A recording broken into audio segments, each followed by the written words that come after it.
A Base Nacional Comum Curricular, ela tem um recado muito importante para os gestores de educação básica no Brasil, diretores, coordenadores, etc., que é a gestão do currículo. Quando a gente fala gestão do currículo, é gestão de todas as variáveis que influenciam a aprendizagem. Ao gestor compete reger essa quase que uma orquestra, não é? Que são os tempos, os espaços, a organização, o fluxo de materiais, enfim, tudo aquilo que o currículo precisa, é o combustível que o currículo precisa para entrar em ação.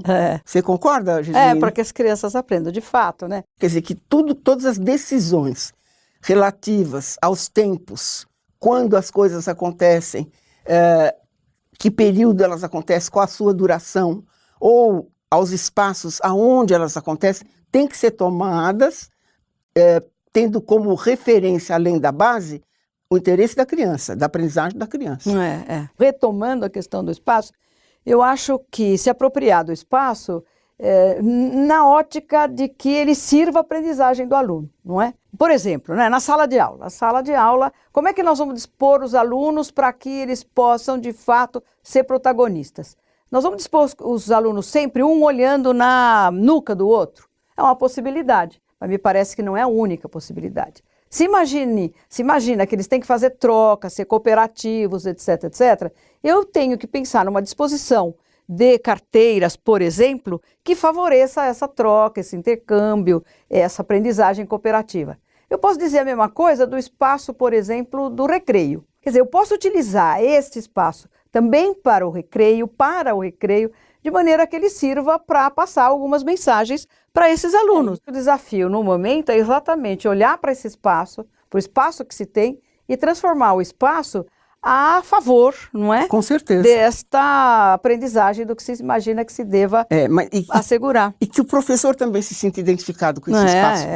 Eu sinto muito esse problema do professor não ver o espaço da escola como o espaço dele. Isso exige, certamente, que o espaço seja organizado e o tempo seja organizado de maneira a favorecer os encontros, as conversas entre os professores, com o gestor, de maneira que, entre outras coisas, eles, em conversando sobre a aprendizagem dos alunos, eles organizem o tempo e espaço da maneira mais adequada. São tempos de convivência que o professor tem que ter na escola, né? Hoje, todas as evidências mostram que uma das maneiras muito efetivas de o professor ter uma educação continuada no seu trabalho é através da colaboração com seus colegas, dessa reflexão conjunta, ter este momento de poder pensar junto com o outro sobre as coisas que aconteceram ou naquele dia, o que vem acontecendo na escola, o que eles vêm fazendo, os materiais que servem, os que não servem, etc. No Brasil tem sido muito difícil fazer acomodar este tempo, né, de permanência do professor conjuntamente com seus colegas, mas daqui para frente esta será uma missão importantíssima dos nossos gestores, se a gente quiser que a base realmente sirva a aprendizagem das crianças. Veja, nós estamos falando de tempo, mas tem um aspecto do tempo que me parece fundamental de ser resgatado, é o tempo da aprendizagem dos alunos, não é? Quer dizer, um tempo que não se esgota necessariamente no interior da sala de aula, mas que é um tempo que pode se expandir para outros espaços, inclusive. Fora da escola, no recreio, nos espaços livres da escola, de maneira que se olhe de forma dinâmica para a questão da aprendizagem. Ela não tem que ficar refém do espaço interior, interno da sala de aula. E essa questão do tempo é tão crucial, porque no caso da base, no caso do currículo, o tempo de aprender, ele tem que estar coordenado com o tempo de desenvolver. Quer dizer, não dá para aprender se não tiver desenvolvido e não dá para desenvolver sem aprender. Então, são dois tempos diferentes que o gestor tem que ter um olhar sobre ele também, não apenas o professor, né? E daí o que acontece? A base, ela segue uma progressão no tempo. E essa progressão no tempo tem a ver com o que já se aprendeu e com o processo de desenvolvimento da criança. Então, é uma coisa delicada, é uma coisa de sintonia fina, que a gente espera que a gestão do currículo, junto com o professor, também possa fazer. Mas tem a ver também, né, Guilmar, nessa perspectiva que você disse, tem a ver com a necessidade de você criar tempos extras, né, de assegurar tempos para aqueles alunos que não conseguem aprender no tempo regulamentar destinado a uma atividade. Quer dizer, os espaços para reforço e recuperação, me parece, são fundamentais. Os espaços Né? E e não tempos, pode deixar sem dúvida. fora de consideração. Um dos grandes segredos dos países que avançaram muito na qualidade da educação foi o de nunca deixar nenhuma criança para trás. Uma outra questão que entra nessa história de organização de tempo e espaço é exatamente que professor deve ficar responsável por cada classe, que sempre dá muita polêmica, né? Nem sempre, por exemplo, numa escola, o professor que reconhecidamente é um bom alfabetizador, fica com as salas de primeira série, dos anos iniciais. Quer dizer, ter também este olhar, o gestor ter esse olhar da adequação, da expertise do professor para atuar nessa ou naquela série, eu acho que me parece fundamental e de se fazer uma combinação com os próprios professores, para que nos anos iniciais, certamente os professores possam ser aqueles que têm uma expertise em alfabetização e coisas do gênero. É isso que a gente estava falando quando a gente disse que o primeiro, nas decisões, a primeira necessidade, a prioridade é a prioridade da aprendizagem da criança.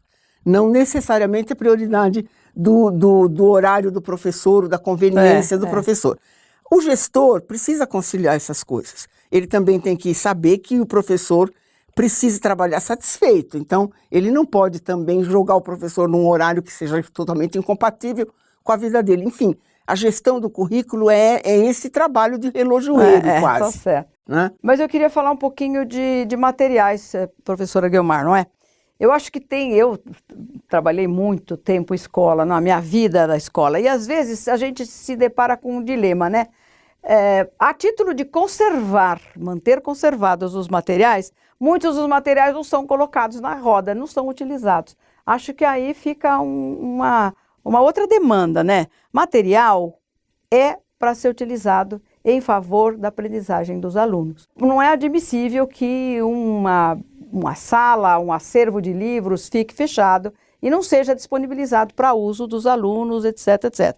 Porque senão você acaba prejudicando a vida daqueles alunos que não têm acesso a esse material no seu ambiente, na sua casa, e a escola deve ser aquele espaço para socializar exatamente os materiais disponíveis, sempre a serviço da aprendizagem.